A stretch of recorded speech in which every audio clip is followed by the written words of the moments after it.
Hello everyone, and welcome to today's SSCADM webinar. It's presented by the Simons Foundation and the Interactive Autism Network. My name is Casey White, and I'm the project manager for the Simons Simplex Collection at the Simons Foundation. We're so glad that you could all join us today, and we thank you for taking the time to participate in the EN community. Before we begin, I'd like to just say a couple of words about how today's webinar will work, just in case you have never attended a meeting like this before. Today's presentation will be shown in a window on your computer. You should be seeing an introductory slide right now that says welcome. The sound will come directly through the speakers on your computer. We are recording this webinar and we will post it on the EN website so it can be viewed at a later date or sent to others who may be interested. Please do be aware that in order to minimize disruptions, all of the audio except the presenters will be muted for the duration of the webinar. So if you speak, we won't be able to hear you. You can use the chat box to the left of your screen to ask questions, either technical or for the presenter, and only the leaders of the webinar will be able to read them. At the end of the webinar, we'll have a few minutes for a question and answer session, which we will take directly from your questions, either in the chat or sent via email to the email address that you see on your screen right now, ebrooks@simonsfoundation.org. Please note that the speaker is not able to provide advice regarding your child specifically. He is happy, however, to answer topical questions. So I think that's all the information about the webinar, so let me take just a moment to introduce today's speaker. I'm pleased today to welcome Dr. Klin to the SSCADM webinar. Dr. Klin received his doctorate in psychology from the University of London and completed his clinical and research postdoctoral fellowship at the Yale Child Studies Center at the Yale University School of Medicine. He's director of the Marcus Autism Center at Children's Healthcare of Atlanta. Dr. Klin is also a Georgia Research Alliance Eminent Scholar Professor and Chief of the Division of Autism and Related Disorders in the Department of Pediatrics. This is at Emory University School of Medicine. Dr. Klin has written over 180 publications on the subject of autism. His research focuses on the social mind and brain and aspects of autism from infancy through adulthood. He's here today to discuss the importance of early diagnosis and treatment for children with autism, the challenges associated with that, as well as new opportunities that are emerging from new research. So at this time, I'd like to go ahead and turn the webinar over to Dr. Klin, and thank you so much again, Dr. Klin, for joining us today. And you should have control of the slides, and feel free to begin when you're ready. Thank you so much, Casey. It's a real pleasure for me to be here today. So good afternoon to everybody who's tuning in.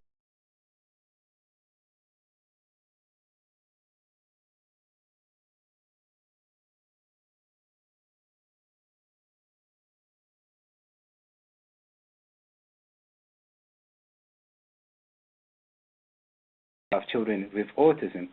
I believe that of all areas of priorities that we all have, the community of scientists, of clinicians and advocates, of all of those areas, the one that probably could achieve the greatest benefit and the most immediate benefit to individuals with autism and their families is likely the early detection of this condition, as well as the improvement of access to care.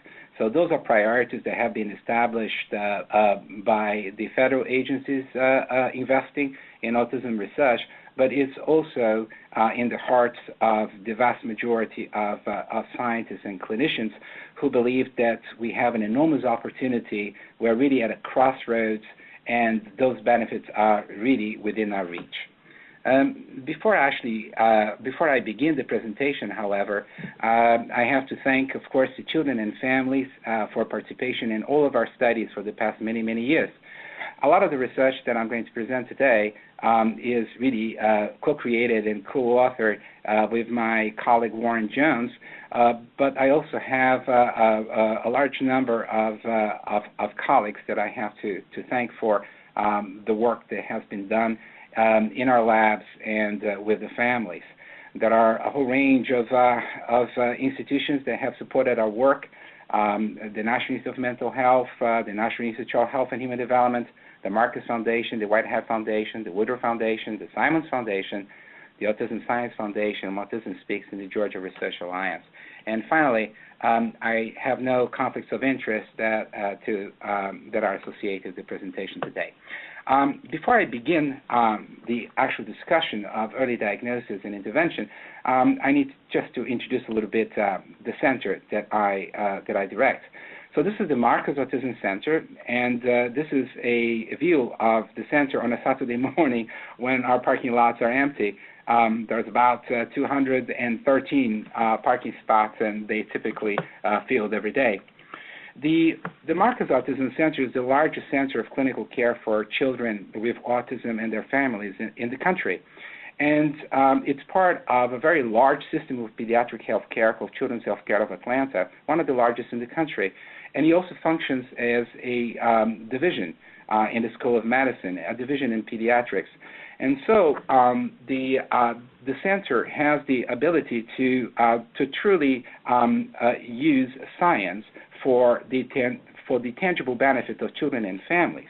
Our goal is to bring science to the community, is to bring those innovations, translate them into new tools, into new systems, to truly provide a new sense of what healthcare delivery for those families impacted by autism should look like.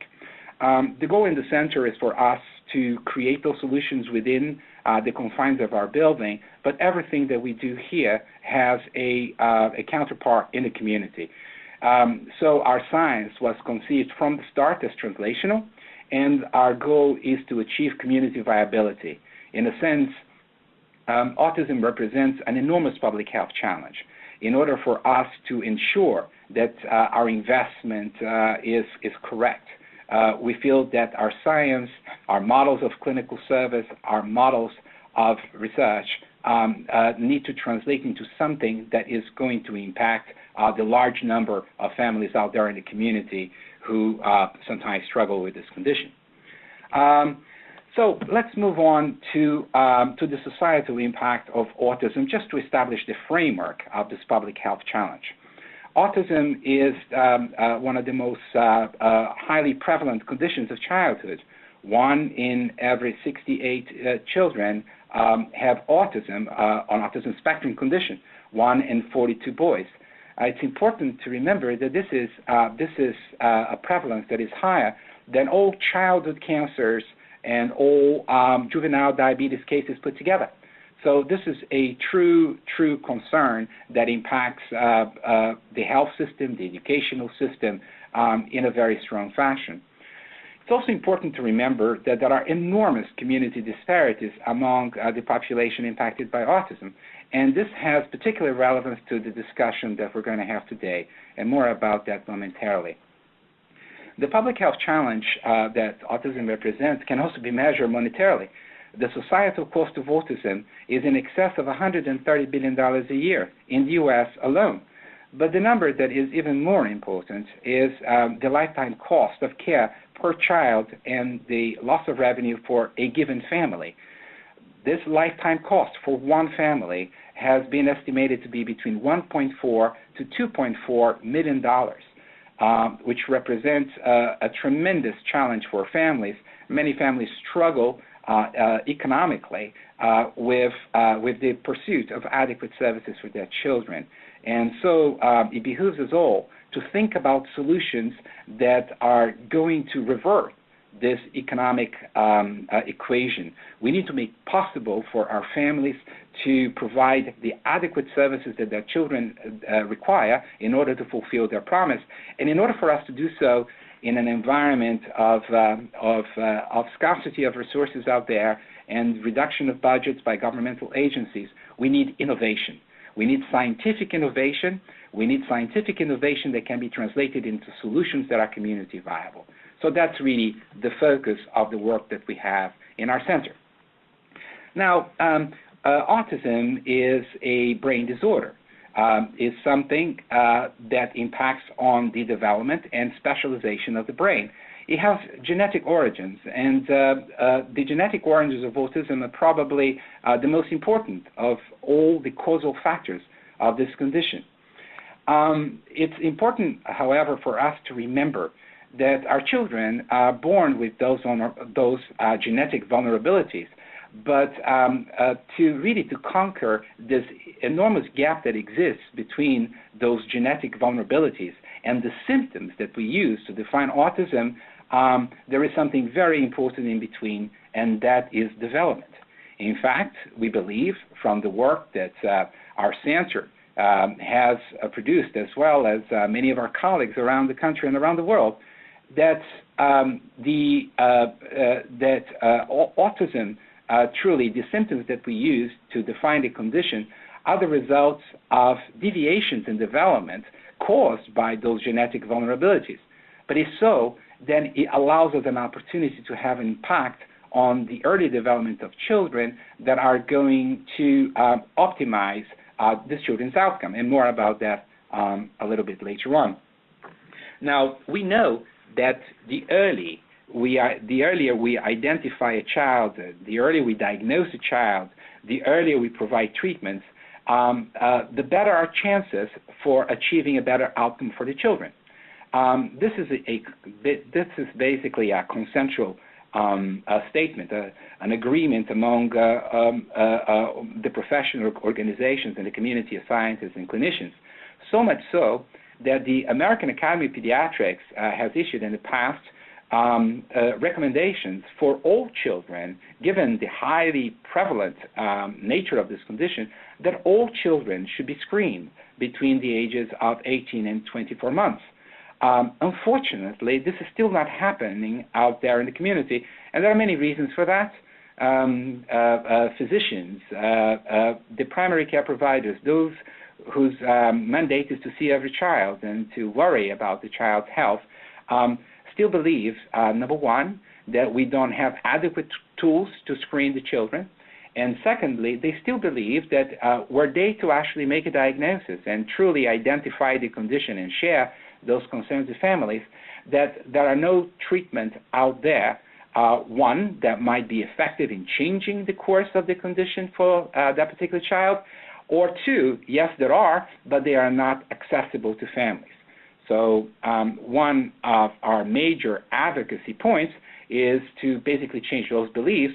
Number one, to work on better tools for screening and diagnosing children, and secondly, to develop those protocols for treatment that, one, are proved effective, meaning that they actually work, and secondly, that they are viable and that those particular models will be accessible to a very large number of families.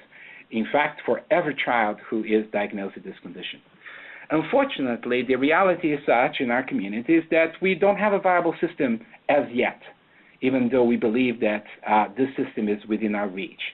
And families still struggle a great deal with the economics of this condition because reimbursements are still, the reimbursement mechanisms for particularly early treatments are still not there. And we need to have our advocate hats and really speak very loudly and very clearly to all those in decision-making positions that this is a fantastic investment, because the more we are able to identify children early and intervene early, the better the outcomes are going to be for these children, and the less costly the care is going to be over the child's lifetime.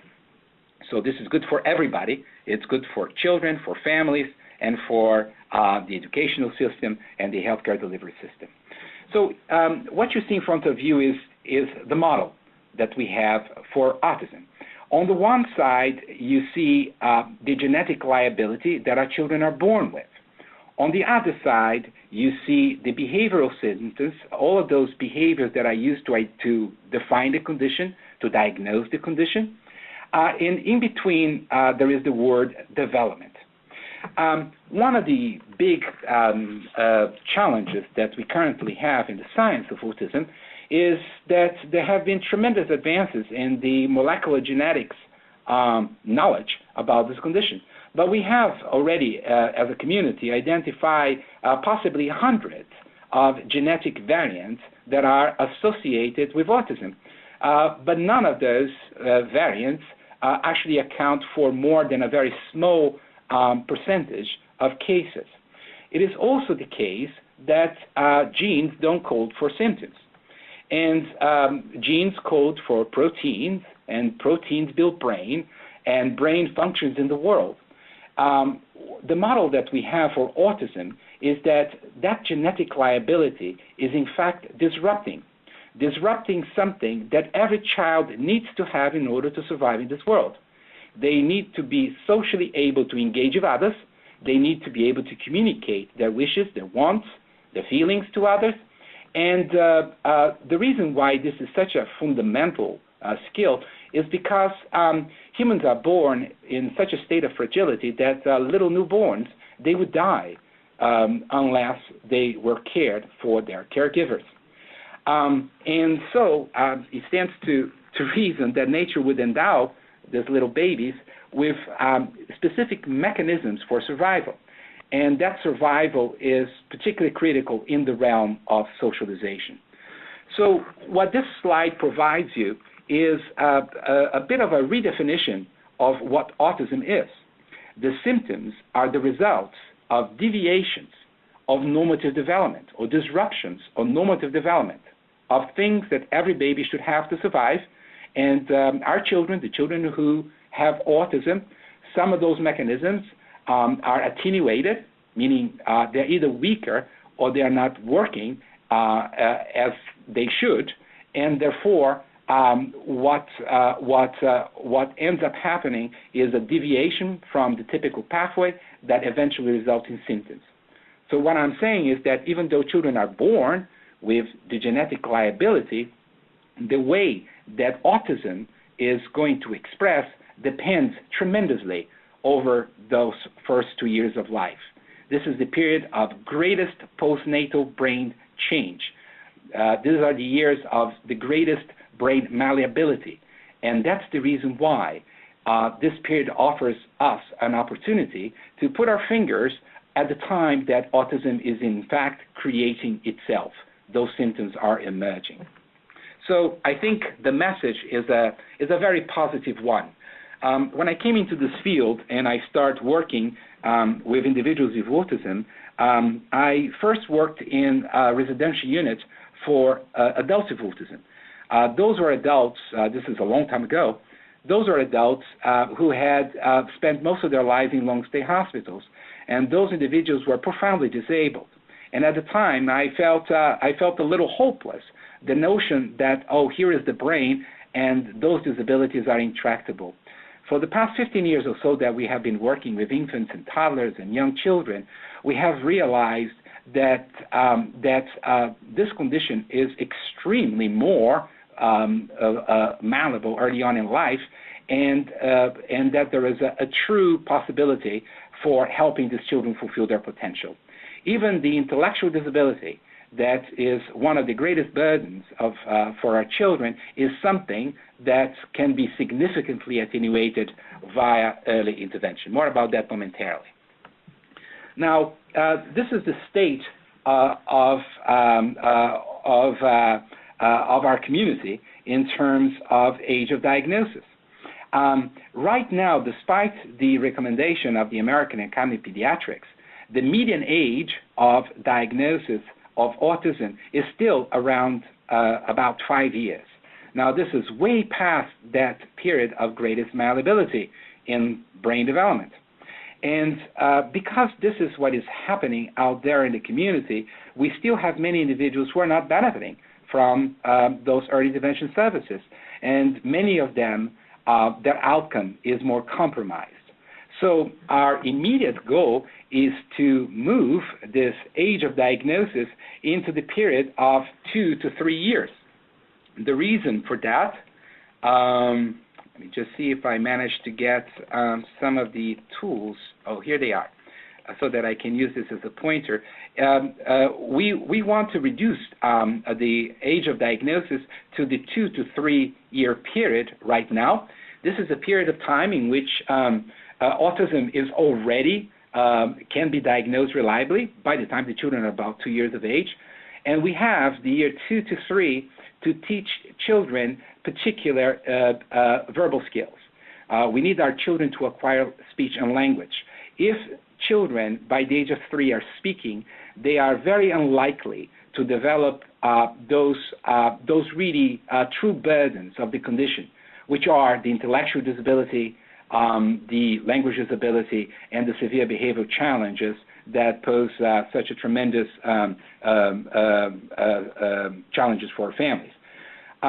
Now, it is still the case that within the next few years, we would like to move this line of diagnosis all the way into the infancy and toddlerhood period. This is going to provide us with our greatest opportunity to not only change the course of the condition, to make to help our children optimize their outcome, but it might even interfere with the emergence of the symptoms themselves. So this is our goal. So in order to talk about those goals, I need to say a few words about babies. Babies coming to this world, as I was saying, in this state of tremendous fragility, they need a caregiver to survive. And so from the first few hours and days of life, they tend to orient to people in a very natural way. It's a reflex. So they prefer to listen to human sounds rather than just sounds in the environment. They prefer to look at people rather than things. And even as they are looking at people, they tend to fall in love with other people's eyes. The eyes are not only a window to the soul, the eyes are also a window to the social brain. This is the way that two individuals connect, and is via this platform, this mutually reinforcing choreography, which is the interaction between baby and caregiver, that a lot of things depend on.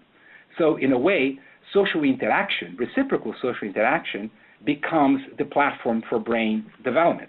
It's very important for us to keep that in mind. So I'm going to use some cartoons here to bring this message home. So imagine that the baby comes into the world, and there are a lot of things that the baby could pay attention to, things all around the room. But from a brain standpoint, this is what babies pay attention to. They pay attention to people. And that's really a critical insight that paves the way to a model of pathogenesis, of the way that autism emerges in the first years of life. For the vast majority of children who have typical development, this here, if I manage to make here, is the most important thing in life, their caregiver. For many of our children, that does not necessarily happen. Their sense of the other is attenuated, and so they often pay attention to things, and they develop attachment to things in the world. Now, that takes them to onto a very different developmental pathway. Now, if you would like to see the outcome of those initial predispositions, if what is important for you lies on this side of the equation, over here, you see the path that it takes, and those children become experts about others, experts about the social world, experts about the world that they need in order to navigate the demands of everyday life. For some of our children, things that are important are things, well, they will become experts on ever more complex things, but things nevertheless. And that's one of the reasons why individuals with autism can have these incredible discrepancies in skills and abilities. They may have tremendous difficulty in negotiating their social environment, and yet they may be extremely talented in some areas of performance, typically involving something that is predictable, factually based, in a way, something other than the social world. So let me summarize so that we can now begin to talk about some of our research. So this is here, if I manage to get this arrow to work, second, here we go. This is the platform for brain development, the reciprocal interaction between babies and their caregivers. Now, it's critical for us to know that even though autism is a brain disorder, our brains not only determine who we're going to be, our brains also become who we are.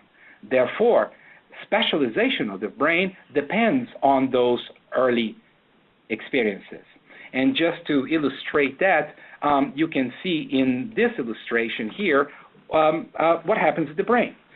Before the child is born, you have a lot of growth, but very little form.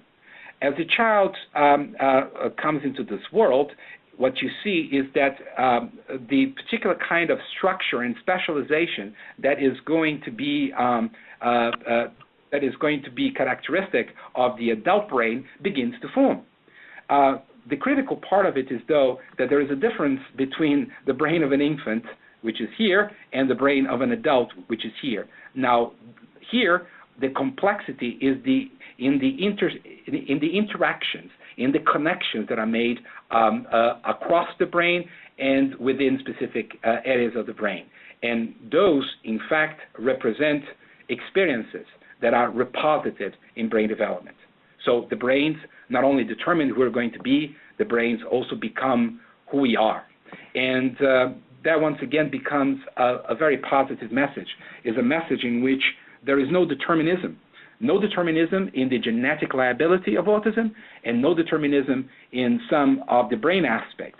We, in fact, can have a significant impact on both by impacting on early social experiences. Because of those principles, we have been spending quite a bit of time trying to both understand the early development of children and measure it. It's very critical for us to be able to measure it. The reason why we made such an effort is because right now, the way that autism is defined, symptoms emerge in the second year of life. We can reliably diagnose the condition by the age of 24 months. But that's because in order for us to carry out the diagnosis, we need to be able to see the symptoms. We don't have any biological marker. We don't have a particular test that allows us to take any other approach. So the diagnosis of autism is subjective, it's clinical, and depends on the observation of symptoms. But if the symptoms only emerge in the second year of life, and if the symptoms represent deviations from normative skills, well, those normative skills have been operational, have been online from very early on in development. I mentioned that from the first hours and days and months of a baby's life, those things are already working. Were we to be able to measure those normative skills, then we would be able to map the pathway that children take in acquiring those skills relative to any deviations that we see in vulnerable children. So one of the things that we have done is to utilize eye tracking technology to both observe and measure what those little babies actually look at when they are interacting with, for example, caregivers. I'm not sure that you can see the video that I'm about to show you. I'm not seeing, but I'm going to try. Let's see. Not quite. Let me see if I can go back. Let me see. Oh, there you go. Hi, sweetie. Are you ready to wake up? Come on. This is the show. Oh, come to mommy. Let's get up. Good. Here you go. So what you see here is the following. You see a crosshair. That crosshair tells you, a yellow crosshair, tells you exactly where a 15-month-old little girl with autism is looking at when she is viewing this caregiver. Now, I've mentioned to you that children fall in love with other people's eyes. Well, one of the reasons is that this is our entry point into other people's subjectivity. In fact, nature has found a way of making eyes eyes to be the area of the face with the greatest contrast. We have the sclera, the white part of the eye, and contrasting with the color of the eye. The reason being that we need that baby to engage with the caregiver, and the eyes are the most potent, attractive in that particular kind of stimulus. And this video was created for a child, a 50-month-old child with autism, who at the time, many years ago, was the youngest child ever diagnosed with this condition. And I was a clinician at the time, and I was extremely impressed by the fact that this child could be 2 inches from my eyes and yet be entirely oblivious to me. And so we created those technologies and methods in order to visualize what she was doing. And in this situation, you can see that she's spending a lot of time looking at this caregiver's mouth. We went on to conduct larger studies, and what you see here are basically the data for 3 groups of people. The first one are toddlers with autism. These are about 24-month-olds. And here you have typically developing toddlers, and here you have non-autistic but developmentally delayed toddlers. It's very important to include that group, because we always need to make sure that what is accounting for the behavior of children with autism is nothing that is associated with global intellectual delays rather than something more specific to autism. So what we found out from those studies is that children with autism spend much, much less time looking at caregivers' eyes than both typically developing and non-autistic but developmentally delayed toddlers. At the same time, they spend much more time looking at people's mouths than the other 2 groups. So that sort of gave us pause, because we know that from the time that babies are as young as 4 days of age, they prefer to look at people who are looking at them. By the time that they are 2 to 3 months of age, they are already looking intensely into other people's eyes. And in fact, they are beginning to smile in response to the smiles of others. If so, if we could measure this same concept, eye fixation, in little babies, and if we could do that longitudinally from the time that they are born, maybe we might be able to take that point of detection of vulnerabilities from what we have, which is the actual diagnosis of the condition at the age of 24 months, maybe all the way back into infancy. And that's what we have tried to do. And here is the model. These are growth charts. You all have seen those. These are growth charts for physical weight and physical height. Sometimes there are also growth charts for head circumference. But the reason why doctors use those growth charts is because if there is a particular deviation, meaning the child drops percentile points there in these normative pathways, well, they become concerned. And so our goal is to create those forms of growth charts, but for social engagement, which really is the main concept that we're focusing here today. And from a strategic research standpoint, we wanted to create a whole program of research around it. If we have a way of measuring social engagement from the time that the child is born through the first 2-3 years of life, then maybe we could use those for diagnosis and treatment. This would provide us with an opportunity to measure brain relative to that, the neurobiology, also how genes are being expressed, and both determining that growth as well as becoming a factor that is impacted by that, because we know that even genes, the way that genes impact on development, well, they need to be expressed, and gene expression is also a function of the early social experiences of individuals. Also creating animal models and creating novel forms of treatment that would address specifically that. In fact, we created an entire program project, which is a collection of projects entirely focused on infants and toddlers. So this is our National Institute of Health Autism Center of Excellence. In one of the projects, we focus on the way that little babies, from the time that they're born all the way through the age of 36 months, how they are engaged visually with others, how they are engaged vocally with others. Because of our results, we also created a protocol of treatment, a protocol that is already in place by the time that they are 12 months of age, and we also measure the same concept in non-human infant primates, because little monkeys also require the caregiving of an adult organism in order to survive. So this becomes really the paradigm for the way that we conduct research. In this case, we are focusing on babies who are the younger siblings of children with autism. We know that 1 in 5 of those children will also develop autism. And another 1 in 5 will develop something that reminds us of autism transiently, or they express symptoms at a subthreshold level, meaning that they don't meet criteria for a formal diagnosis of autism, but they also express vulnerability. So imagine 2 in 5 of the younger siblings of children with autism may also have either the condition or vulnerabilities associated with it. Here is basically what the babies do.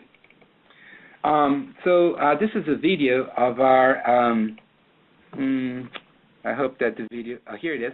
So this is a video of our lab. This is my colleague Warren Jones, and this is a little 5-month-old typically developing baby who is now watching a caregiver.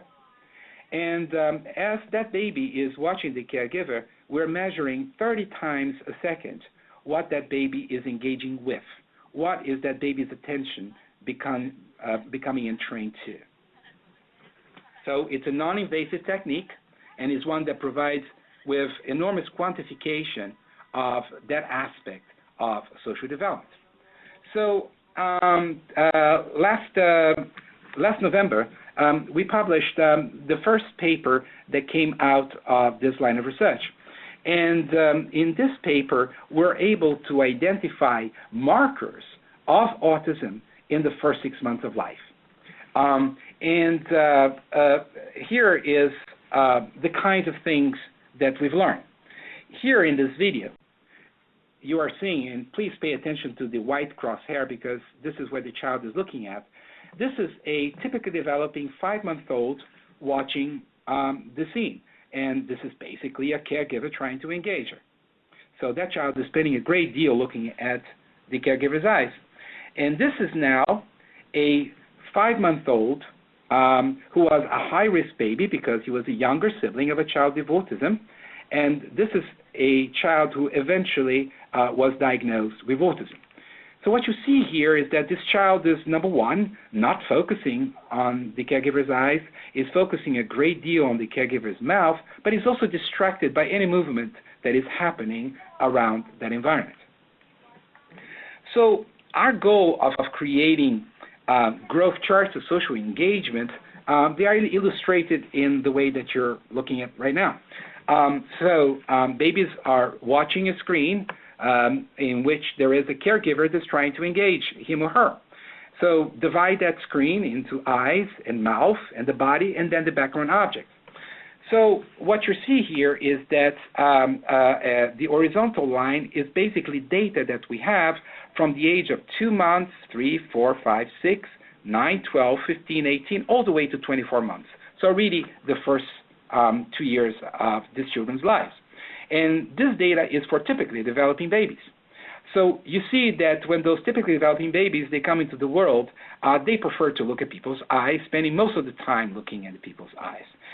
They are not really very keen on either mouth, body, and object, okay? Now, what happened in the next 24 months? So what you're seeing now is, this is not quite working, we sort of shifted things a little bit. So I'm going to have just to walk you through this. This is what happens for eye fixation, the blue color for typically developing children. They start over here. They like it quite a bit. It goes up in the first 6 months of life, and then it remains fairly stable for the next 24 months. Now, this is what happens with the babies who eventually receive a diagnosis of autism. They started way up here, and then what you see is basically a free fall in the next 24 months of life, which basically what it means is that autism is truly creating itself in those first years of life, because their engagement with the others is basically falling throughout this period of time. Let me see what the next slide is going to look like. So here it is. So remember, this is the typical growth curve of eye fixation for typical babies. And this here at the bottom is something that we call the first derivative.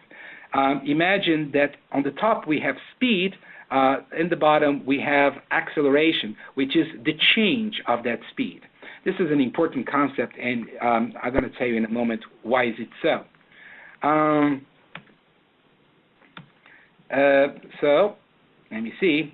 So these are the curves that we talked about for the typical babies, for the babies who develop autism, and this is the first derivative for the two curves.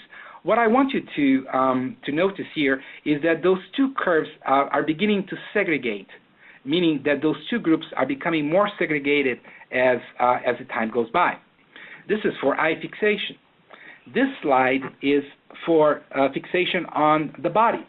You see that both the typical children and the children who were later diagnosed with autism, they don't like so much looking at the body, but you see that for the typical children, the blue line, it falls at a much greater rate.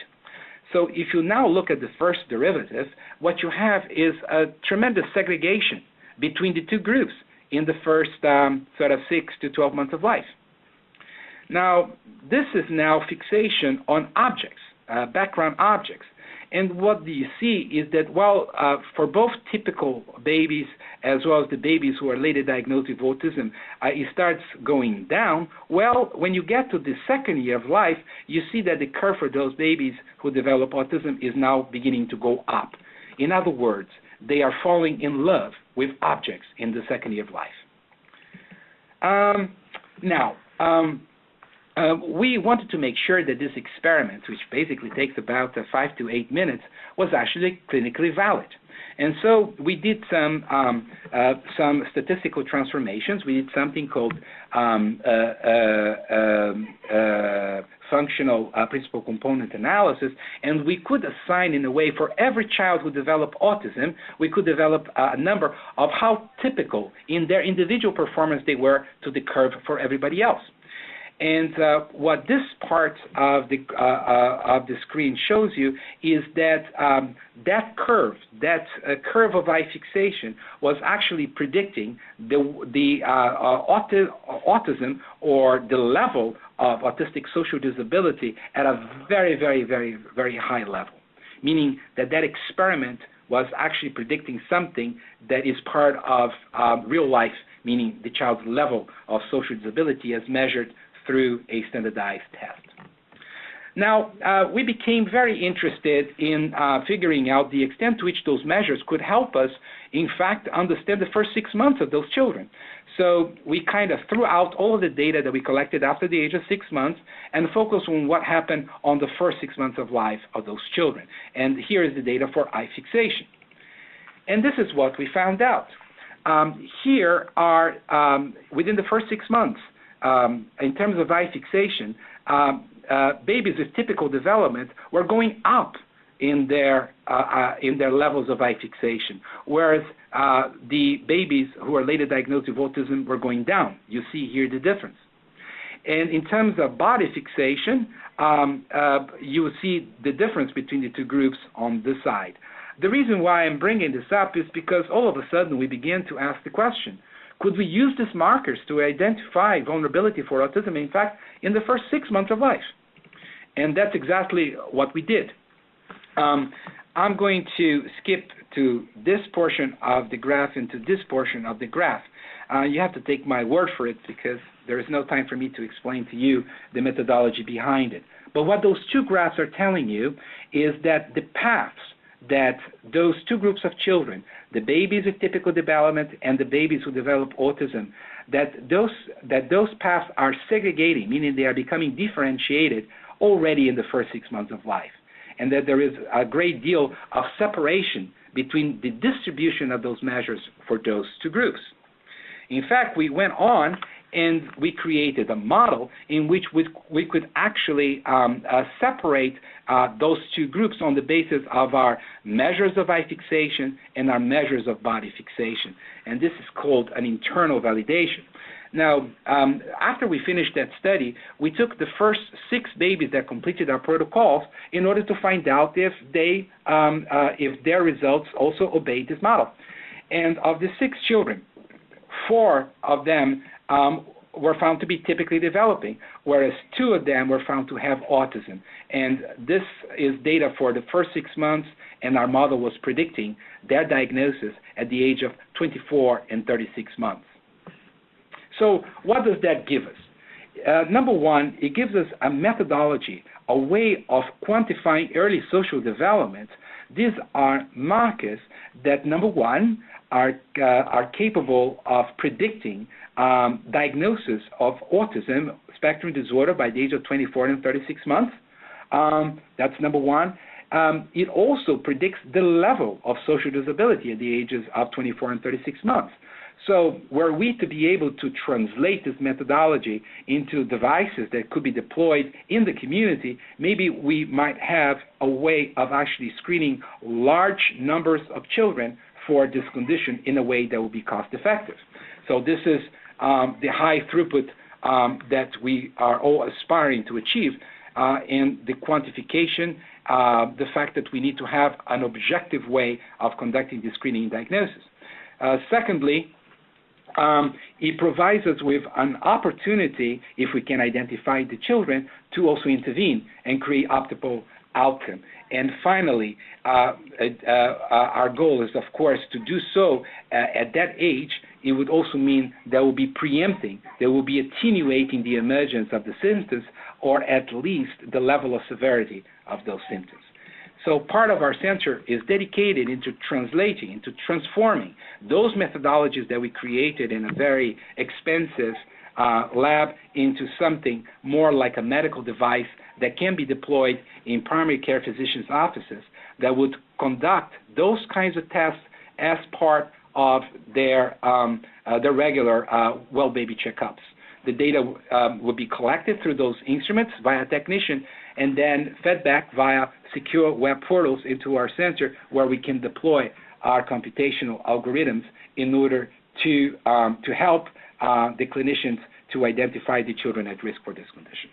Now, one of the things that happened in this line of research that was something that gave us a tremendous amount of hope is that we found out that all of those children, except of course for the low risk, typically developing children, are born with a genetic risk. And yet, we have 3 groups of children here that we need to briefly talk about. One of them are the high-risk children, the younger siblings who develop autism. And then there were the high-risk babies that develop something like autism that is often called in the literature as the broad autism phenotype. And then the high-risk children who are not affected. And you see that in terms of the first 6 months of life, that measure of eye fixation creates a spectrum of affectedness. You see that, in fact, these children are representing their eventual outcome, their diagnostic outcome in terms of those measures that we were able to obtain. And part of my slide is not showing here. So what would be on the right side of that slide is data that that is underneath the statement that I'm going to make, which is basically what we found out, that those high-risk babies who did not develop autism, they appear to be in the same trajectory as the ones that did develop autism, except that there was a course correction that happened around the age of 9 months. This was a very exciting finding, because it allows us to begin to try and answer the question of why, of those younger siblings, why some of them do develop the condition and some do not. In a way, we are very interested in finding out how those with a genetic liability did not develop autism, because we see this as a point of resilience, something that maybe we can capitalize on in order to help more and more children to become unaffected and not to develop the symptoms of the condition. Now, taking that in mind, we now have a quantitative assay. We have a measure that describes autism unfolding over the first 24 months of life, which is exactly the kind of quantification that we needed to guide biology and genetic research into this condition. right now for us to conquer this enormous gap that exists between the genetic liability and the emergence of symptoms. We need to focus on development. We need to quantify development so that we can regress our biology and our genetics upon this unfolding of the condition. And so we're doing that through studies of gene expression and methylation, as well as gene-environment interaction. The critical aspect of this work is thinking about those important points in which some form of course correction is already happening to children. We need to better understand it so that we can capitalize on what we learn and help more and more children develop a course that is more favorable with better outcome. And the final point of great excitement in this research was finding that we have been wrong for many years, because we expected that our children had been born with basically an inability to interact with others, a lack of engagement. So we expected, in fact, that their eye fixation would be low and that, in fact, it would be stable. But this is not what we got. It started way up there, and then it started the free fall. Well, what we have learned, and what we're also using the knowledge from many years of neuroscience, is that there are many skills that not only humans but other primates also exhibit that come into this world as reflexive mechanisms. So we, for example, look at eyes as a reflexive behavior. In a way, this is very strongly genetically determined. And this kind of behavior, visual behavior, is controlled by subcortical structures. Around the age of maybe between 2 and 4 months, those skills change tremendously. Now, I'm not looking at the eyes because it's a reflex, but we actually feel very rewarded. We feel very happy. We are driven to interact with the eyes of others. And this is now dependent on experience, and it's now cortically controlled. One of the important aspects of this insight is that he has truly delimited the time window that we need to focus our research on, because what seems to be happening is a failure of a transition from something that is reflexive, that is genetically determined and subcortically guided, into something that is interactional, is now experience dependent, meaning that now babies are truly interacting with others, and is cortically guided. So we are looking at a hypothesis that determines that there is some neurodevelopmental transitions that every baby goes through that our children seem not to be going to, and that seems to be happening within this time window between the ages of 2 and 5 months.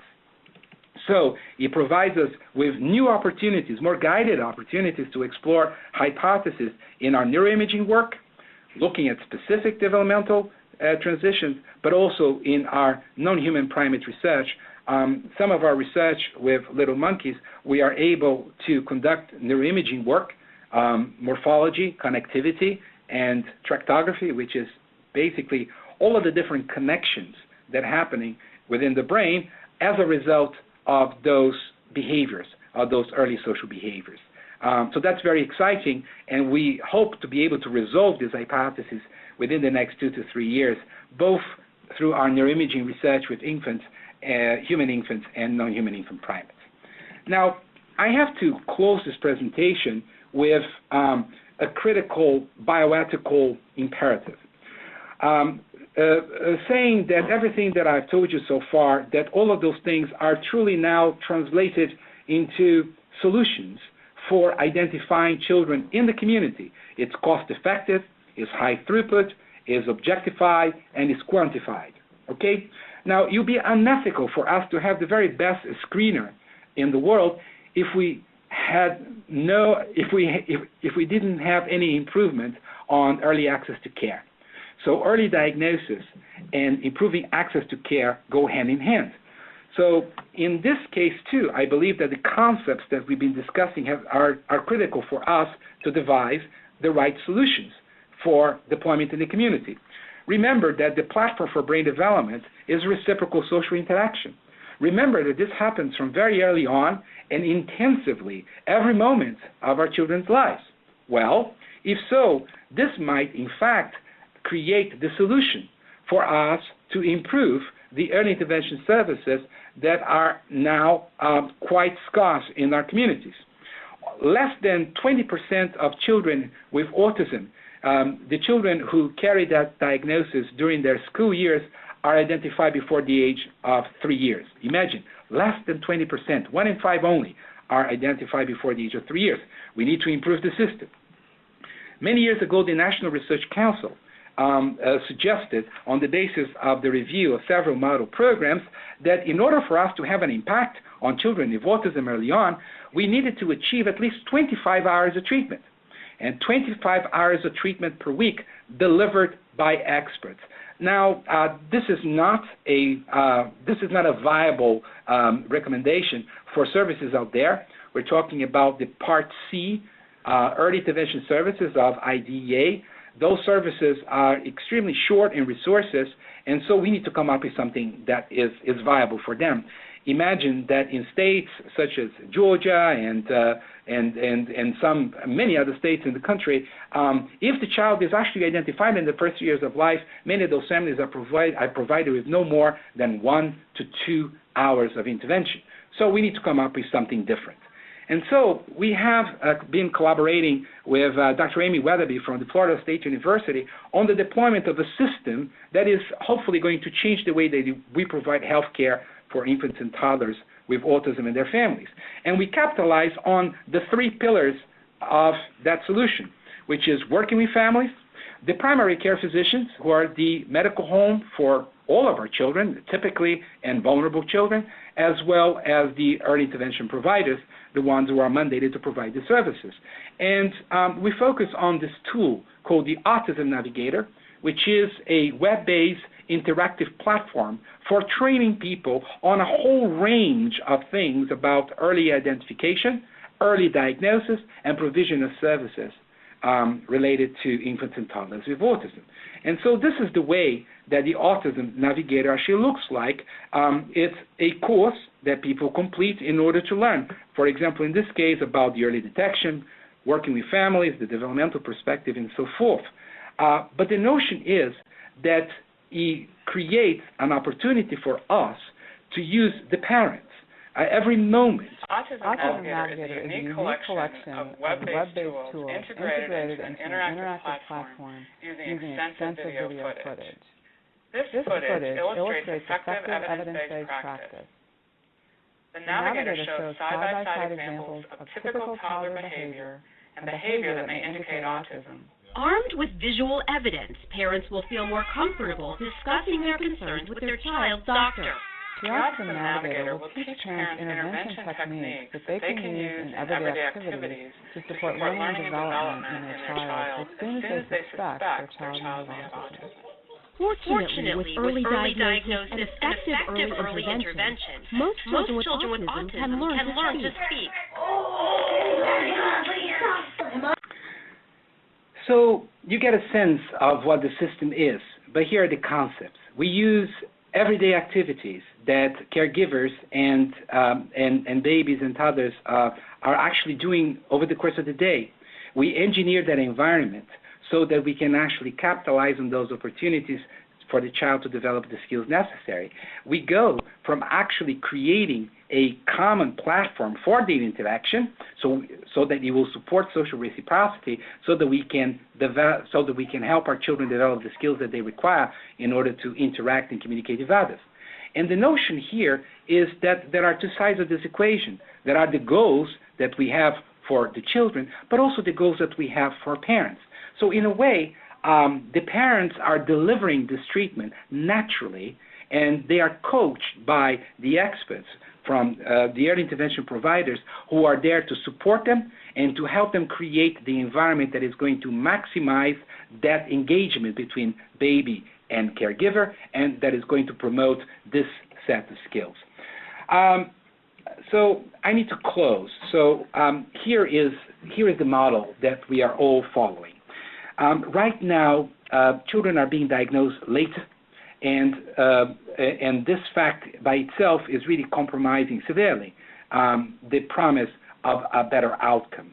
Our goal by really promoting community-viable, science-based early identification and early treatment, our goal is to do away with the severe burdens of autism. We would love to talk about autism not in terms of disability, but in terms of diversity. Our goal is to attenuate those burdens so that our children, the children with autism, will be able to fulfill their promise. Our goal is not to cure this condition. Our goal is not to do away with the condition. We live in a world in which different perspectives actually promote a more substantial, a more diverse, and a more creative way of looking at world's challenges. And there is plenty of room for individuals with autism to contribute to this mission.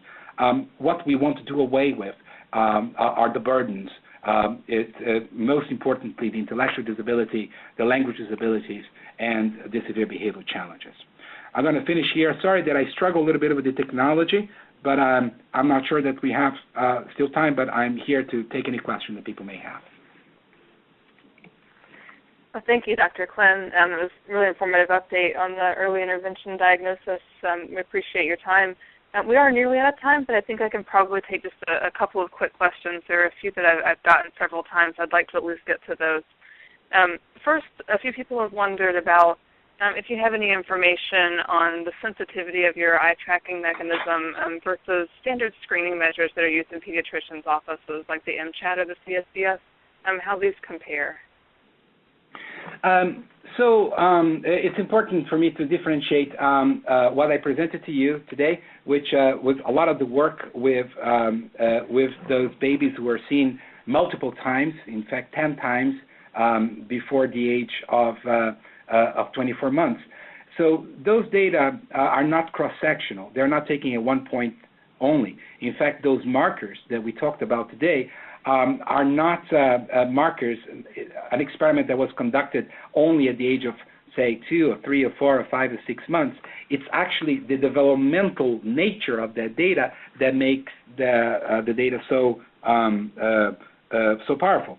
The question about how our eye tracking data compares with screeners that I used with families at the age of 18 to 24 months, I did not present this today. So we feel very comfortable with those data, but I didn't review them today. So I think that I cannot answer this question substantially. It's also the case that we haven't published that material yet. That makes sense. It's certainly limited at the time of this presentation, and you have lots of other data as well. But okay. Another question I've gotten several times is parents wondering if there is a way to interact with very young infants that might help to encourage their eye contact, maybe move their focus away from body or object. So that's a very important question. We don't think that is issues with eye contact that causes autism. We think that issues of eye contact actually are a reflection of autism. A lot of the measures that I showed to you today are not something that are necessarily even felt by not only parents interacting with their own babies, but clinicians interacting with the babies. Remember, it's the developmental trajectory of that behavior that is of importance. This is number one. Number two is that saying that the problem is eye fixation and this is causative of autism would lead people to say, okay, if I force my baby or my child to look at me, I am actually doing a form of treatment. But we know of what people have done with older individuals with autism who have been told to look into their eyes. So, to have, say, for example, eye contact treatment. It often happens that then our children, they are now looking at people's eyes. In fact, they are staring at other people's eyes. And not looking or staring is basically different sides of the same coin. It's not simply the behavior, getting a child to look at you, but it's really for the child to understand the value of eyes and to have that kind of internal resonance of the importance of other people's eyes. So, in the kind of intervention that I very briefly illustrated here, which is called Early Social Interaction, which was created by Amy Weatherby together with Kathy Lord and others. The idea is not simply to obtain that behavior, eye contact, is to basically potentiate the engagement between infant and caregiver, so that the child will have an intuitive sense of the value of looking at another person, what